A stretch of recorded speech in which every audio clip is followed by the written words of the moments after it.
ਡੰਡੋਤ ਵੰਦਨ ਕੁਵਾਰ। ਸਰਵ ਕਲਾ ਸਮਰੱਥ ਢੋਲਣ ਤੇ ਰਾਖੋ ਪ੍ਰਭੂ, ਨਾਨਕ ਦੇ ਕਰ ਹੱਥ। ਅਗਮ ਅਗੋਚਰ ਸੱਚ ਸਾਹਿਬ ਮੇਰਾ, ਨਾਨਕ ਬੋਲੇ ਬੁਲਾਇਆ ਤੇਰਾ।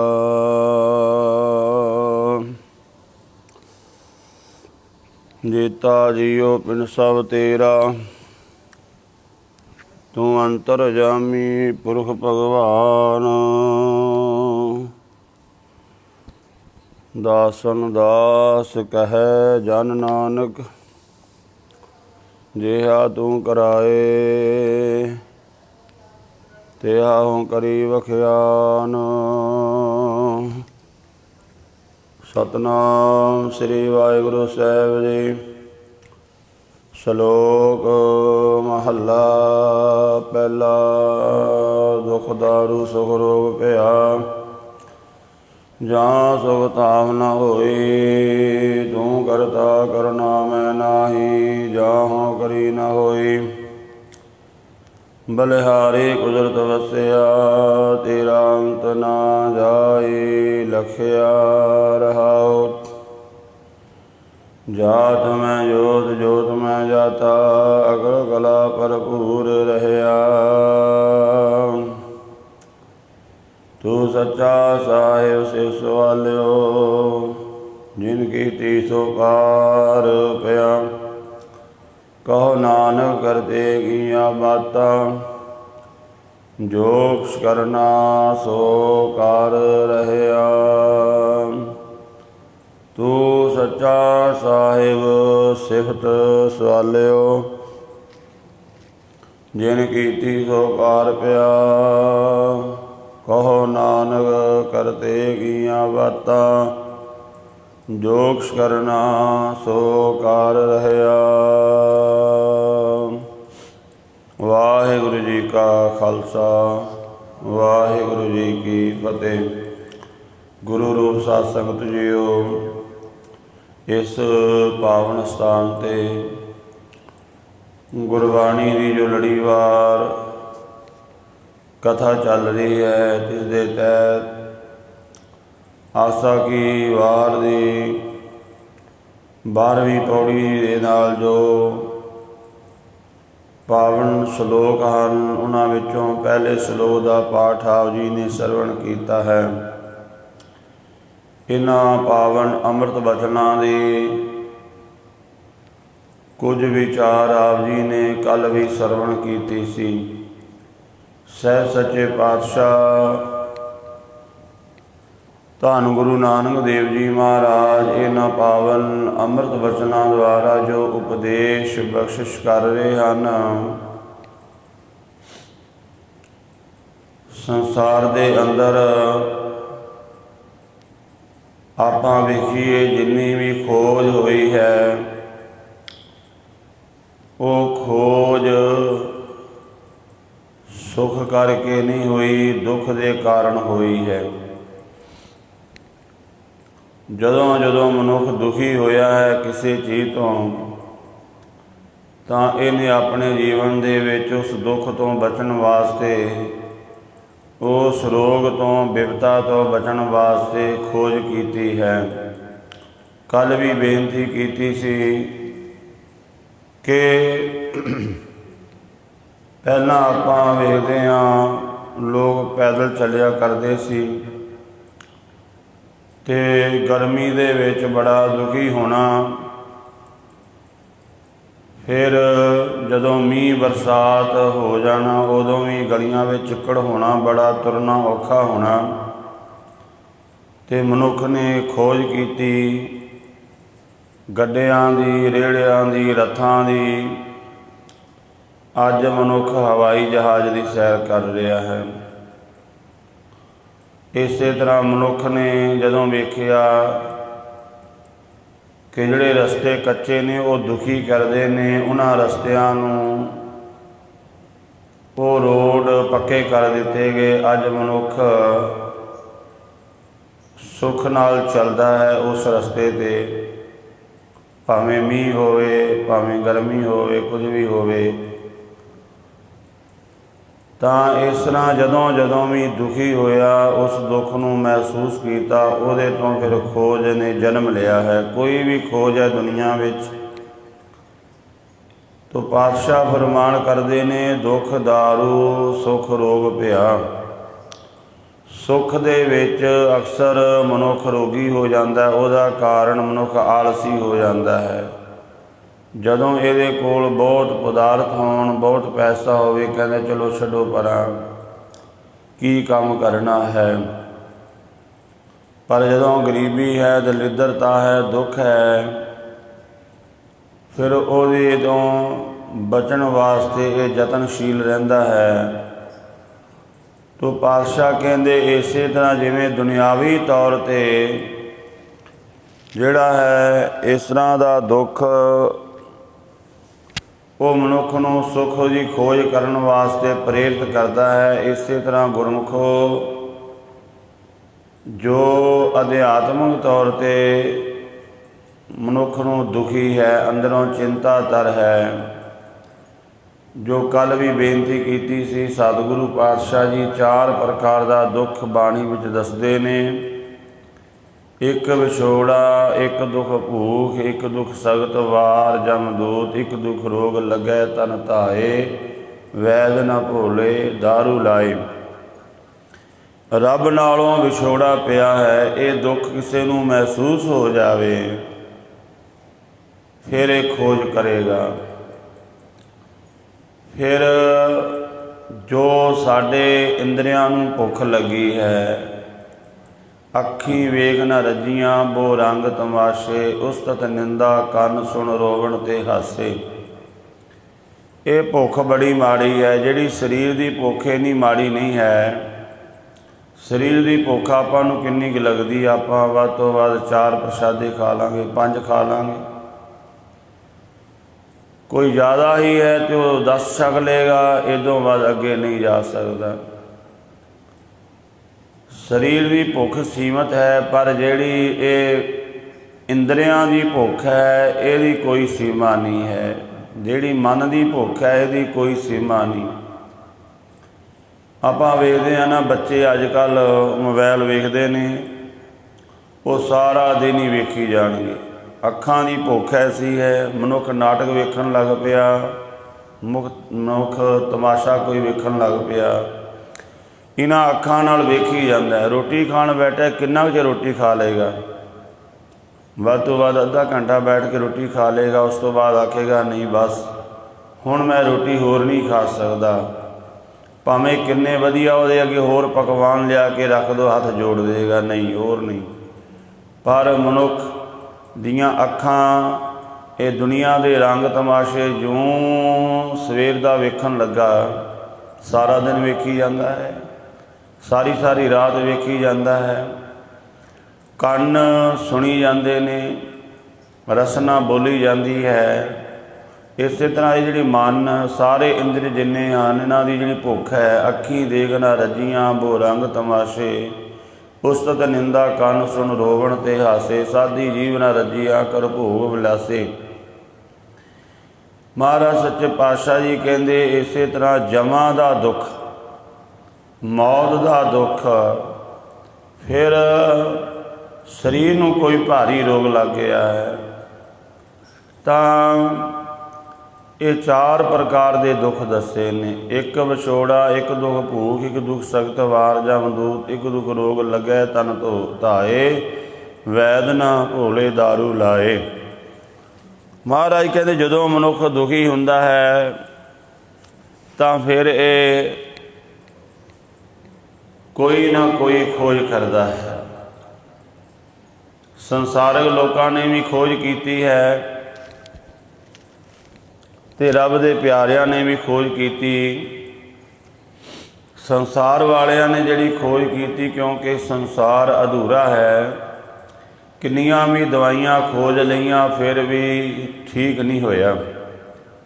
आपां वेखदे हां ਕਿੰਨੇ ਪ੍ਰਕਾਰ ਦੀ ਦਵਾਈ ਦੀ ਖੋਜ ਕੀਤੀ ਗਈ ਮਨੁੱਖ ਦੇ ਉਹਨਾਂ ਰੋਗਾਂ ਨੂੰ ਠੀਕ ਕਰਨ ਵਾਸਤੇ, ਪਰ ਫਿਰ ਵੀ ਰੋਗ ਪ੍ਰਗਟ ਹੋ ਜਾਂਦਾ ਹੈ ਤੇ ਮਨੁੱਖ ਉਸ ਤੋਂ ਦੁਖੀ ਹੁੰਦਾ ਹੈ। ਪਾਤਸ਼ਾਹ ਕਹਿੰਦੇ ਭਾਈ ਰੱਬ ਦੇ ਪਿਆਰਿਆਂ ਨੇ ਵੀ ਖੋਜ ਕੀਤੀ ਹੈ, ਦੁੱਖਾਂ ਸਾਰੇ ਦੁੱਖਾਂ ਤੋਂ ਬਚਣ ਦੀ ਇੱਕੋ ਦਵਾਈ ਦੱਸ ਦਿੱਤੀ ਕਿ ਸਰਬ ਰੋਗ ਕਾ ਔਖਦ ਨਾਮ। ਸਾਰੇ ਰੋਗਾਂ ਦੀ ਸਾਰੇ ਦੁੱਖਾਂ ਦੀ ਇੱਕੋ ਦਵਾਈ ਹੈ ਪਰਮੇਸ਼ਵਰ ਦਾ ਨਾਮ। ਜੇਕਰ ਮਨੁੱਖ ਸਹੀ ਤਰੀਕੇ ਨਾਲ ਇਸ ਪਾਸੇ ਚੱਲ ਪਵੇ ਤਾਂ ਇਹ ਕਦੇ ਵੀ ਦੁਖੀ ਨਹੀਂ ਹੁੰਦਾ।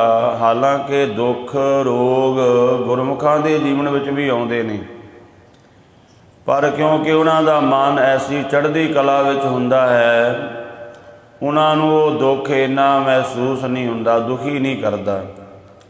ਇਹਦੇ ਵਾਸਤੇ ਦਾਸ ਇੱਕ ਪ੍ਰਮਾਣ ਦਿੰਦਾ ਹੈ, ਅਕਸਰ ਇਹ ਪ੍ਰਮਾਣ ਦੇਈਦਾ ਹੈ।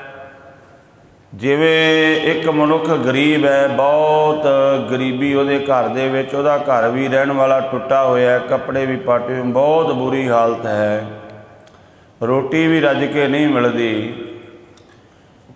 ਉਸ ਮਨੁੱਖ ਨੂੰ ਗਰਮੀ ਵੀ ਦੁਖੀ ਕਰਦੀ ਹੈ। ਗਰਮੀ ਆ ਗਈ ਬਹੁਤ, ਉਹ ਗਰਮੀ ਵਿੱਚ ਵੀ ਦੁਖੀ ਹੈ। ਘਰ ਵਿੱਚ ਕੋਈ ਲਾਈਟ ਬਿਜਲੀ ਨਹੀਂ, ਕੋਈ ਸਾਧਨ ਨਹੀਂ ਹੈ ਗਰਮੀ ਤੋਂ ਬਚਣ ਦਾ। ਸਰਦੀ ਆ ਗਈ ਹੈ, ਸਰਦੀ ਵੀ ਉਸ ਨੂੰ ਬੜਾ ਦੁਖੀ ਕਰੇਗੀ ਤੇ ਹੋ ਸਕਦਾ ਹੈ ਸਰਦੀ ਨਾਲ ਉਹਦੀ ਜਾਨ ਵੀ ਚਲੀ ਜਾਵੇ, ਹੋ ਸਕਦਾ ਹੈ ਗਰਮੀ ਨਾਲ ਉਹਦੀ ਮੌਤ ਵੀ ਹੋ ਜਾਵੇ। ਪਰ ਜਿਹਦੇ ਕੋਲ ਬਹੁਤ ਧਨ ਹੈ, ਬਹੁਤ ਧਨ ਹੈ, ਉਸ ਧਨ ਦੀ ਬਦੌਲਤ ਉਹ ਗਰਮੀ ਤੋਂ ਵੀ ਬਚਦਾ ਹੈ, ਉਹ ਸਰਦੀ ਤੋਂ ਵੀ ਬਚਦਾ ਹੈ। ਜਿਹਦੇ ਕੋਲ ਬਹੁਤ ਧਨ ਹੈ, ਬਹੁਤ ਧਨ ਹੈ, ਉਹਦੀ ਕੋਠੀ ਬਹੁਤ ਵਧੀਆ ਹੈ, ਉਹਨੇ ਕਤਨ ਤੇ ਕੱਪੜੇ ਬਹੁਤ ਵਧੀਆ ਪਾਏ ਨੇ, ਉਹਦੇ ਘਰ ਵਿੱਚ ਏਸੀ ਲੱਗਾ, ਉਹਦੀ ਗੱਡੀ ਵਿੱਚ ਏਸੀ ਲੱਗਾ, ਉਹਦੇ ਦਫ਼ਤਰ ਵਿੱਚ ਹੀ ਏਸੀ ਲੱਗਾ, ਜਿੱਥੇ ਵੀ ਜਾਂਦਾ ਹੈ ਸੁੱਖ ਹੈ। ਗਰਮੀ ਤਾਂ ਬਰਾਬਰ ਪੈ ਰਹੀ ਹੈ ਸੰਸਾਰ ਵਿੱਚ, ਪਰ ਇੱਕ ਅਮੀਰ ਨੂੰ ਦੁਖੀ ਨਹੀਂ ਕਰ ਰਹੀ, ਇੱਕ ਗਰੀਬ ਨੂੰ ਉਹ ਦੁਖੀ ਕਰ ਰਹੀ। ਇੱਕ ਗਰੀਬ ਦੀ ਮੌਤ ਵੀ ਹੋ ਸਕਦੀ ਗਰਮੀ ਕਰਕੇ, ਉਹਨੂੰ ਸਰਦੀ ਵੀ ਦੁਖੀ ਕਰੇਗੀ, ਸਰਦੀ ਨਾਲ ਉਹਦੀ ਮੌਤ ਵੀ ਹੋ ਸਕਦੀ ਹੈ। ਪਰ ਸਰਦੀ ਅਮੀਰ ਬੰਦੇ ਨੂੰ ਦੁਖੀ ਨਹੀਂ ਕਰੇਗੀ, ਕਿਉਂਕਿ ਵਧੀਆ ਕੱਪੜੇ ਪਾਵੇਗਾ, ਵਧੀਆ ਗਰਮ ਪਦਾਰਥ ਛਕੇਗਾ। ਇਸੇ ਤਰ੍ਹਾਂ ਜਿਹੜੇ ਦੁੱਖ ਸੁੱਖ ਦੋਏ ਦਰ ਕੱਪੜੇ ਪਹਿਰਿਆ ਜਾਏ ਮਨੁੱਖ। ਬਾਣੀ ਵਿੱਚ ਮਹਾਰਾਜ ਕਹਿੰਦੇ ਦੁੱਖ ਸੁੱਖ ਦੋ ਕੱਪੜੇ ਹਰ ਇੱਕ ਤਨ ਨੂੰ ਮਿਲਦੇ ਨੇ, ਪਰ ਜਿਨ੍ਹਾਂ ਦੇ ਕੋਲ ਨਾਮ ਦਾ ਧਨ ਹੁੰਦਾ ਹੈ, ਬੰਦਗੀ ਦਾ ਧਨ ਹੁੰਦਾ ਹੈ, ਉਹਨਾਂ ਨੂੰ ਦੁਨੀਆ ਦਾ ਕੋਈ ਵੀ ਦੁੱਖ ਸਤਾ ਨਹੀਂ ਸਕਦਾ। ਗਰਮੀ ਤਾਂ ਉਹਨਾਂ ਦੇ ਘਰ 'ਤੇ ਵੀ ਪੈ ਰਹੀ ਹੈ, ਉਹਨਾਂ ਦੀ ਗੱਡੀ 'ਤੇ ਵੀ ਪੈ ਰਹੀ, ਜਿੱਥੇ ਵੀ ਜਾਣਗੇ ਉੱਥੇ ਪੈ ਰਹੀ ਹੈ, ਪਰ ਉਸ ਗਰਮੀ ਤੋਂ ਬਚਣਗੇ ਕਿਉਂਕਿ ਉਹਨਾਂ ਦੇ ਕੋਲ ਧਨ ਹੈ, ਉਸ ਧਨ ਦੀ ਬਦੌਲਤ। ਇਸੇ ਤਰ੍ਹਾਂ ਮਹਾਰਾਜ ਕਹਿੰਦੇ ਭਾਈ ਜਿਨ੍ਹਾਂ ਦੇ ਕੋਲ ਨਾਮ ਹੈ, ਧੰਨ ਗੁਰੂ ਤੇਗ ਬਹਾਦਰ ਮਹਾਰਾਜ ਜੀ ਕਹਿੰਦੇ ਨੇ ਹਰ ਕੋ ਨਾਮ ਸਦਾ ਸੁਖਦਾਈ, ਜਾਂ ਕੋ ਸਿਮਰ ਅਜ਼ਾਮਲ ਉਧਰਿਓ ਗਣਕਾ ਹੋ ਗਤ ਪਾਈ। ਨਾਮ ਦਾ ਧਨ ਜਿਹਦੇ ਕੋਲ ਹੈ, ਜਿੱਥੇ ਵੀ ਜਾਵੇ ਸੁਖੀ ਰਹੇਗਾ। ਜਿਹਦੇ ਕੋਲ ਬਹੁਤ ਧਨ ਹੈ, ਉਹ ਜਿਹੜੇ ਮਰਜ਼ੀ ਦੇਸ਼ ਵਿੱਚ ਚਲਾ ਜਾਵੇ ਸੁਖੀ ਰਹੇਗਾ। ਗਰੀਬ ਬੰਦਾ ਇੱਥੇ ਵੀ ਦੁਖੀ ਹੈ, ਅੱਗੇ ਵੀ ਚਲਾ ਗਿਆ ਕਿਸੇ ਹੋਰ ਮੁਲਕ ਵਿੱਚ, ਉੱਥੇ ਵੀ ਦੁਖੀ ਰਹੇਗਾ। ਉੱਥੇ ਵੀ ਜਾ ਕੇ ਉਹਨੂੰ ਦਿਹਾੜੀ ਕਰਨੀ ਪਏਗੀ, ਮਜ਼ਦੂਰੀ ਕਰਨੀ ਪਏਗੀ, ਲੱਭਦਾ ਫਿਰੇਗਾ ਕੰਮ, ਕਿਤੇ ਵੀ ਮੈਨੂੰ ਕੋਈ ਕੰਮ ਮਿਲ ਜਾਵੇ। ਤੋ ਪਾਤਸ਼ਾਹ ਫਰਮਾਨ ਕਰਦੇ ਨੇ ਭਾਈ ਇਸੇ ਤਰ੍ਹਾਂ ਜਿਹਦੇ ਕੋਲ ਨਾਮ ਦਾ ਧਨ ਹੈ, ਉਹ ਜਿੱਥੇ ਵੀ ਜਾਵੇ ਉੱਥੇ ਉਹ ਸੁਖੀ ਹੁੰਦਾ, ਕਿਉਂਕਿ ਨਾਮ ਦਾ ਧਨ ਉਹਦੇ ਕੋਲ ਹੈ। ਪਰ ਇਹ ਨਾਮ ਦਾ ਧਨ ਮਨੁੱਖ ਕਦੋਂ ਇਕੱਠਾ ਕਰਦਾ? ਦੁਨਿਆਵੀ ਧਨ ਦੀ ਸਮਝ ਆ ਗਈ ਨਾ, ਹਰ ਇੱਕ ਬੰਦਾ ਤੁਰਿਆ ਹੋਇਆ ਹੈ ਦੁਨਿਆਵੀ ਧਨ ਨੂੰ ਇਕੱਠਾ ਕਰਨ ਵਾਸਤੇ, ਕਿਉਂਕਿ ਪਤਾ ਲੱਗ ਗਿਆ ਦੁਨਿਆਵੀ ਧਨ ਹਰ ਇੱਕ ਥਾਂ 'ਤੇ ਸਾਡੇ ਕੰਮ ਆਉਂਦਾ ਹੈ। ਇਸੇ ਤਰ੍ਹਾਂ ਜਦੋਂ ਨਾਮ ਧਨ ਦੀ ਸਮਝ ਆ ਗਈ, ਫਿਰ ਇਹ ਨਾਮ ਧਨ ਕਮਾਉਂਦਾ ਹੈ। ਤੋ ਪਾਤਸ਼ਾਹ ਫਰਮਾਨ ਕਰਦੇ ਨੇ ਭਾਵੇਂ ਕੋਈ ਦੁਨਿਆਵੀ ਧਨ ਕਮਾਉਣ ਤੁਰਿਆ ਹੈ, ਤਾਂ ਵੀ ਦੁੱਖ ਕਰਕੇ ਤੁਰਿਆ ਹੈ। ਤੇ ਭਾਵੇਂ ਕੋਈ ਰੱਬ ਦੀ ਬੰਦਗੀ ਵਾਲੇ ਪਾਸੇ ਤੁਰਿਆ, ਦੁੱਖ ਕਾਰਨ ਤੁਰਿਆ ਹੈ। ਕਿਉਂਕਿ ਜਦੋਂ ਮਨੁੱਖ ਗਰੀਬੀ ਤੋਂ ਦੁਖੀ ਹੁੰਦਾ ਹੈ ਤੇ ਫਿਰ ਆਦਾ ਮੈਂ ਧਨ ਕਮਾਵਾਂ, ਵਧੀਆ ਘਰ ਬਣਾਵਾਂ, ਵਧੀਆ ਆਪਣਾ ਕਾਰੋਬਾਰ ਚਲਾਵਾਂ। ਤੋ ਇਸੇ ਤਰ੍ਹਾਂ ਪਾਤਸ਼ਾਹ ਕਹਿੰਦੇ ਜਦੋਂ ਇਹਨੂੰ ਅੰਦਰ ਦੀ ਪੀੜਾ ਮਹਿਸੂਸ ਹੋਈ ਫਿਰ ਇਹ ਨਾਮ ਧਨ ਵਾਲੇ ਪਾਸੇ ਤੁਰਦਾ। ਧੰਨ ਗੁਰੂ ਨਾਨਕ ਦੇਵ ਜੀ ਮਹਾਰਾਜ ਫਰਮਾਨ ਕਰ ਰਹੇ, ਸ਼ਲੋਕ ਮਹੱਲਾ ਪਹਿਲਾ। ਦੁਖ ਦਾਰੂ ਸੁਖ ਰੋਗ ਭਇਆ, ਜਾ ਸੋ ਤਾਮ ਨਾ ਹੋਈ। ਦੁੱਖ ਦਾਰੂ ਬਣ ਗਿਆ, ਸੁੱਖ ਰੋਗ ਬਣ ਜਾਂਦਾ ਹੈ। ਜਦੋਂ ਆਪਾਂ ਸਤਿਗੁਰੂ ਦੇ ਐਸੇ ਬਚਨ ਸਾਹਮਣੇ ਆਉਣ ਤੇ ਇੱਕ ਸਾਖੀ ਯਾਦ ਆਉਂਦੀ ਇਤਿਹਾਸ ਵਿੱਚੋਂ। ਗੁਰੂ ਅਮਰਦਾਸ ਮਹਾਰਾਜ ਜੀ ਦੇ ਸਮੇਂ ਜੋ ਮਹਾਰਾਜ ਜੀ ਨੇ 22 ਮੰਜੀਆਂ ਥਾਪੀਆਂ, ਉਹਨਾਂ ਵਿੱਚੋਂ ਇੱਕ ਮੰਜੀ ਉਹ ਜਿਹੜੀ ਸੇਵਾ ਮਿਲੀ ਸੀ ਉਹਨਾਂ ਦਾ ਨਾਮ ਸੀ ਮੱਥੋ ਮੁਰਾਰੀ। ਇਹ ਦੋਵੇਂ ਪਤੀ ਪਤਨੀ ਨੂੰ ਮੰਜੀ ਮਿਲੀ ਸੀ, ਮਹਾਰਾਜ ਜੀ ਨੇ ਦੋਵਾਂ ਨੂੰ ਸੇਵਾ ਦਿੱਤੀ ਸੀ। ਇਹਨਾਂ ਦਾ ਇਤਿਹਾਸ ਕੀ ਹੈ? ਇਹ ਜਿਹੜਾ ਮੁਰਾਰੀ ਹੈ ਇਹਦਾ ਨਾਮ ਸੀ ਪਹਿਲਾ ਭਾਈ ਪ੍ਰੇਮਾ। ਲਾਹੌਰ ਦੇ ਕੋਲ ਪਿੰਡ ਹੈ ਖਾਈ, ਉੱਥੋਂ ਦਾ ਇਹ ਰਹਿਣ ਵਾਲਾ ਸੀ। ਬਹੁਤ ਅਮੀਰ ਘਰ ਦਾ ਇਹ ਬੱਚਾ ਨੌਜਵਾਨ ਹੋਇਆ, ਗਲਤ ਸੰਗਤ ਵਿੱਚ ਪੈ ਗਿਆ, ਨਸ਼ੇ ਕਰਨ ਲੱਗ ਪਿਆ। ਜਦੋਂ ਗਲਤ ਸੰਗਤ ਵਿੱਚ ਪਿਆ ਤੇ ਉਹਨੂੰ ਕੋਹੜ ਦਾ ਰੋਗ ਹੋ ਗਿਆ। ਉਹਨਾਂ ਸਮਿਆਂ ਵਿੱਚ ਇਹਨਾਂ ਬਿਮਾਰੀਆਂ ਦਾ ਇੰਨਾ ਇਲਾਜ ਨਹੀਂ ਸੀ ਹੁੰਦਾ। ਐਸਾ ਕੋਹੜ ਦਾ ਰੋਗ ਵੱਧ ਗਿਆ, ਵੈਦ ਵੀ ਕਹਿੰਦੇ ਹੁਣ ਇਲਾਜ ਹੋਣਾ ਮੁਸ਼ਕਲ ਹੈ। ਅੱਜ ਵੀ ਆਪਾਂ ਵੇਖਦੇ ਹਾਂ ਬਿਮਾਰੀ ਹੱਦ ਤੋਂ ਵੱਧ ਜਾਵੇ, ਡਾਕਟਰ ਕਹਿੰਦੇ ਹੁਣ ਇਹਦਾ ਇਲਾਜ ਨਹੀਂ ਹੋ ਸਕਦਾ ਕਿਉਂਕਿ ਬਿਮਾਰੀ ਬਹੁਤ ਵੱਧ ਗਈ ਹੈ। ਤੇ ਫਿਰ ਜਦੋਂ ਉਹ ਕਹਿੰਦੇ ਹੁਣ ਇਲਾਜ, ਅੱਜ ਆਪਾਂ ਵੇਖਦੇ ਹਾਂ ਨਾ ਵੀ ਕਿਸੇ ਨੂੰ ਕਰੋਨਾ ਹੋ ਜਾਵੇ ਤੇ ਕੋਈ ਨੇੜੇ ਨਹੀਂ ਆਉਂਦਾ, ਸਗੋਂ ਉਹਨੂੰ ਘਰੋਂ ਬਾਹਰ ਕੱਢ ਦਿੰਦੇ ਨੇ। ਉਸ ਸਮੇਂ ਦੇ ਅੰਦਰ ਵੀ ਐਸਾ, ਜਦੋਂ ਇਹਨੂੰ ਇੱਕ ਕੋਹੜ ਦਾ ਭਾਰੀ ਰੋਗ ਹੋ ਗਿਆ, ਭਾਵੇਂ ਘਰਦਿਆਂ ਦਾ ਇੱਕੋ ਇੱਕ ਬੱਚਾ ਸੀ, ਉਹਨਾਂ ਨੇ ਫਿਰ ਘਰੋਂ ਵੈਦਾਂ ਨੇ ਕਹਿਤਾ ਇਹਨੂੰ ਘਰੋਂ ਕੱਢ ਦਿਓ, ਨਹੀਂ ਤੇ ਬਿਮਾਰੀ ਤੁਹਾਨੂੰ ਵੀ ਲੱਗ ਜਾਵੇਗੀ। ਉਹਨਾਂ ਨੇ ਕਿਸੇ ਤਰ੍ਹਾਂ ਚੁੱਕਿਆ ਚੁਕਾਇਆ, ਇਹਨੂੰ ਘਰ ਤੋਂ ਬਾਹਰ ਦੂਰ ਰਸਤੇ ਦੇ ਵਿੱਚ ਜੰਗਲ ਵਿੱਚ ਛੱਡ ਆਏ। ਇਹਦੇ ਗਲ ਵਿੱਚ ਇੱਕ ਮਿੱਟੀ ਦਾ ਠੂਠਾ ਬੰਨ੍ਹ ਦਿੱਤਾ। ਕੋਈ ਦੂਰੋਂ ਤਰਸ ਕਿਸੇ ਨੂੰ ਆਉਂਦਾ ਹੈ, ਕੋਈ ਪ੍ਰਸ਼ਾਦਾ ਦੇ ਜਾਂਦਾ ਹੈ, ਪਾਣੀ ਪਾ ਜਾਂਦਾ ਹੈ। ਬੜਾ ਦੁਖੀ ਹੋਇਆ, ਦੁੱਖ ਦਾਰੂ ਸੁੱਖ ਰੋਗ ਪਿਆ। ਉਹ ਸੁੱਖ ਜਿਹੜੇ ਭੋਗੇ ਸੀ ਅੱਜ ਰੋਗ ਬਣ ਗਏ ਹਨ। ਬੜੇ ਜਵਾਨੀ ਦਾ ਨਸ਼ਾ, ਧਨ ਦਾ ਨਸ਼ਾ, ਬੜਾ ਸੁੱਖ ਉਹ ਭਿਅੰਕਰ ਰੋਗ ਬਣ ਗਿਆ। ਹਰ ਇੱਕ ਸੁੱਖ ਦੇ ਪਿੱਛੇ ਰੋਗ ਛੁਪਿਆ ਹੋਇਆ ਹੈ। ਤਾਂ ਗੁਰਮੁਖੋ ਫਿਰ ਕੀ ਹੋਇਆ? ਗੁਰੂ ਦੀ ਸੰਗਤ ਗੋਬਿੰਦਵਾਲ ਸਾਹਿਬ ਆ ਰਹੀ ਸੀ ਦਰਸ਼ਨ ਕਰਨ ਵਾਸਤੇ ਗੁਰੂ ਅਮਰਦਾਸ ਮਹਾਰਾਜ ਜੀ ਦੇ। ਕੋਈ ਇਹਦੇ ਨੇੜੇ ਨਹੀਂ ਲੰਘਦਾ। ਜਦੋਂ ਸੰਗਤ ਇਹਦੇ ਕੋਲੋਂ ਲੰਘ ਰਹੀ ਸੀ, ਇਹਨੇ ਬੇਨਤੀ ਕੀਤੀ, ਗੁਰਮੁਖੋ ਰੱਬ ਦੇ ਪਿਆਰਿਓ ਮੇਰੇ 'ਤੇ ਕਿਰਪਾ ਕਰੋ, ਮੈਨੂੰ ਵੀ ਗੁਰੂ ਦਰਬਾਰ ਵਿੱਚ ਲੈ ਚੱਲੋ। ਗੁਰਸਿੱਖਾਂ ਨੂੰ ਤਰਸ ਆਇਆ। ਅੱਜ ਵੀ ਆਪਾਂ ਵੇਖਦੇ ਹਾਂ ਨਾ, ਜਿਹੜੇ ਕਰੋਨਾ ਦੇ ਮਰੀਜ਼ ਜਿਨ੍ਹਾਂ ਨੂੰ ਘਰਦਿਆਂ ਨੇ ਵੀ ਦੁਰਕਾਰ ਦਿੱਤਾ, ਗੁਰੂ ਦੇ ਸਿੱਖ ਉਹਨਾਂ ਦਾ ਸੰਸਕਾਰ ਕਰ ਰਹੇ, ਉਹਨਾਂ ਦੀ ਸੰਭਾਲ ਕਰ ਰਹੇ। ਤਰਸ ਆ ਜਾਂਦਾ ਹੈ। ਗੁਰੂ ਦੇ ਸਿੱਖਾਂ ਦਾ ਹਿਰਦਾ ਐਸਾ ਹੈ। ਤਰਸ ਆ ਗਿਆ, ਲੈ ਆਏ, ਦਰਬਾਰ ਤੋਂ ਬਾਹਰ, ਡਿਓੜੀ ਤੋਂ ਬਾਹਰ ਬਿਠਾ ਦਿੱਤਾ ਗਿਆ। ਸੰਗਤਾਂ ਦੀ ਚਰਨ ਧੂੜੀ ਮਸਤਕ 'ਤੇ ਲਾਉਂਦਾ ਹੈ, ਸਰੀਰ 'ਤੇ ਲਾਉਂਦਾ ਹੈ। ਜਿਹੜੇ ਗੁਰਸਿੱਖ ਕੋਲੋਂ ਲੰਘਦੇ ਨੇ ਉਹਨਾਂ ਨੂੰ ਕਹਿੰਦਾ ਮੇਰੀ ਬੇਨਤੀ, ਮੈਨੂੰ ਕੋਈ ਗੁਰੂ ਦਾ ਸ਼ਬਦ ਸਿਖਾਓ। ਦੁੱਖ ਦਾਰੂ ਬਣ ਗਿਆ। ਉਸ ਦੁੱਖ ਨੇ ਜਨਮ ਦਿੱਤਾ ਵੀ ਹੁਣ ਘਰ ਦੇ ਤਾਂ ਸਾਥ ਛੱਡ ਗਏ ਨੇ, ਗੁਰੂ ਦੁਆਰੇ ਚੱਲਣਾ, ਰੱਬ ਦੇ ਦੁਆਰੇ ਚੱਲਣਾ। ਤੇ ਗੁਰਮੁਖੋ ਇਤਿਹਾਸ ਵਿੱਚ ਜ਼ਿਕਰ ਆਉਂਦੇ ਨੇ, ਬਹੁਤ ਸਾਰੀ ਬਾਣੀ ਗੁਰਸਿੱਖਾਂ ਕੋਲੋਂ ਸੁਣ ਸੁਣ ਕੇ ਕੰਠ ਕਰ ਲਈ ਸੀ ਤੇ ਬਾਣੀ ਪੜ੍ਹਦੇ ਰਹਿਣਾ, ਸ਼ਬਦ ਪੜ੍ਹਦੇ ਰਹਿਣਾ। ਸਤਿਗੁਰੂ ਨੇ ਕਿਰਪਾ ਕੀਤੀ। ਇੱਕ ਦਿਨ ਇਹਨੂੰ ਗੁਰਸਿੱਖਾਂ ਨੂੰ ਕਿਹਾ, ਜਾਓ ਜਿੱਥੇ ਸਾਡੇ ਇਸ਼ਨਾਨ ਵਾਲਾ ਜਲ ਡਿੱਗਦਾ ਉੱਥੇ ਇਸ਼ਨਾਨ ਕਰਾ ਕੇ ਲਿਆਓ। ਜਦੋਂ ਇਹਦਾ ਇਸ਼ਨਾਨ ਕਰਾਇਆ, ਗੁਰੂ ਪਾਤਸ਼ਾਹ ਨੇ ਕਿਰਪਾ ਕੀਤੀ, ਇਹਦਾ ਤਨ ਦਾ ਰੋਗ ਸਾਰਾ ਦੂਰ ਹੋ ਗਿਆ। ਤੇ ਸਿੱਖ ਕਹਿੰਦੇ ਮਹਾਰਾਜ ਇਹਦਾ ਸਰੀਰ ਬੜਾ ਸੋਹਣਾ ਮੁਰਾਰੀ ਵਰਗਾ ਹੋ ਗਿਆ ਹੈ। ਇਹਦਾ ਨਾਮ ਫਿਰ ਮਹਾਰਾਜ ਜੀ ਨੇ ਮੁਰਾਰੀ ਰੱਖਿਆ। ਤੇ ਇੱਕ ਭਾਈ ਸਿੰਘਾਂ ਗੁਰੂ ਸੰਗਤ ਵਿੱਚ ਬੈਠਾ ਸੀ। ਮਹਾਰਾਜ ਕਹਿੰਦੇ, ਭਾਈ ਕੋਈ ਇਸ ਨੌਜਵਾਨ ਬੱਚੇ ਨੂੰ ਆਪਣੀ ਬੇਟੀ ਦਾ ਰਿਸ਼ਤਾ ਕਰੇ। ਭਾਈ ਸਿੰਘੇ ਨੇ ਆਪਣੀ ਬੇਟੀ ਦਾ ਰਿਸ਼ਤਾ ਦਿੱਤਾ। ਉਹਦਾ ਨਾਮ ਸੀ ਮੱਥੋ। ਤੋ ਮੱਥੋ ਮੁਰਾਰੀ ਫਿਰ ਇਹਨਾਂ ਦਾ ਨਾਮ ਪ੍ਰਸਿੱਧ ਹੋਇਆ। ਮਹਾਰਾਜ ਜੀ ਨੇ ਇਹਨਾਂ ਨੂੰ ਮੰਜੀ ਬਖਸ਼ੀ, ਕਿਉਂਕਿ ਪ੍ਰੇਮਾ ਜਿਹੜਾ ਹੁਣ ਮੁਰਾਰੀ ਬਣ ਚੁੱਕਾ ਸੀ। ਕਹਿੰਦੇ, ਮਹਾਰਾਜ ਮੈਂ ਹੁਣ ਘਰ ਵਾਪਸ ਨਹੀਂ ਜਾਣਾ। ਇਹ ਜੀਵਨ ਤੁਸੀਂ ਮੈਨੂੰ ਨਵਾਂ ਜੀਵਨ ਦਿੱਤਾ, ਹੁਣ ਮੈਂ ਤੁਹਾਡੀ ਸੇਵਾ ਕਰਾਂਗਾ। ਹੁਣ ਬਸ ਮੈਂ ਰੱਬ ਦਾ ਹੀ ਨਾਮ ਜਪਾਂਗਾ। ਸਤਿਗੁਰੂ ਪਾਤਸ਼ਾਹ ਜੀ ਨੇ ਇਹਨੂੰ ਮੰਜੀ ਬਖਸ਼ਿਸ਼ ਕੀਤੀ। ਇਹਦੇ 'ਤੇ ਬੜੀਆਂ ਬਖਸ਼ਿਸ਼ਾਂ ਕੀਤੀਆਂ। ਅਤੇ ਸਾਧ ਸੰਗਤ ਦੇਖੋ, ਦੁੱਖ ਜਿਹੜਾ ਇਹਨੂੰ ਚਿੰਬੜਿਆ ਸੀ ਉਹ ਇਹਦੇ ਵਾਸਤੇ ਦਾਰੂ ਬਣ ਗਿਆ, ਕਿਉਂਕਿ ਦੁਖੀ ਮਨੁੱਖ ਫਿਰ ਰੱਬ ਨੂੰ ਯਾਦ ਕਰਦਾ ਹੈ।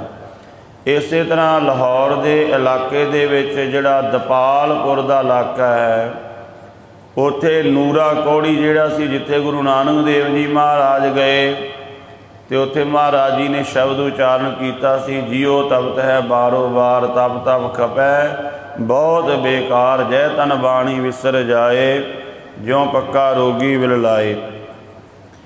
ਉਸ ਨੂਰੇ ਕੋੜੀ 'ਤੇ ਵੀ ਕਿਰਪਾ ਕੀਤੀ। ਉੱਥੇ ਮਹਾਰਾਜ ਜੀ ਦਾ ਉਹ ਪਾਵਨ ਅਸਥਾਨ ਜਿਹੜਾ ਬਣਿਆ ਹੋਇਆ ਹੈ। ਤੋ ਪਾਤਸ਼ਾਹ ਕਹਿੰਦੇ, ਦੁੱਖ ਦਾਰੂ ਸੁਖ ਰੋਗ ਭਇਆ। ਦੁੱਖ ਦਾਰੂ ਬਣ ਗਿਆ, ਸੁਖ ਰੋਗ ਬਣ ਜਾਂਦਾ ਹੈ। ਜਾ ਸੁਖ ਤਾਮ ਨਾ ਹੋਈ।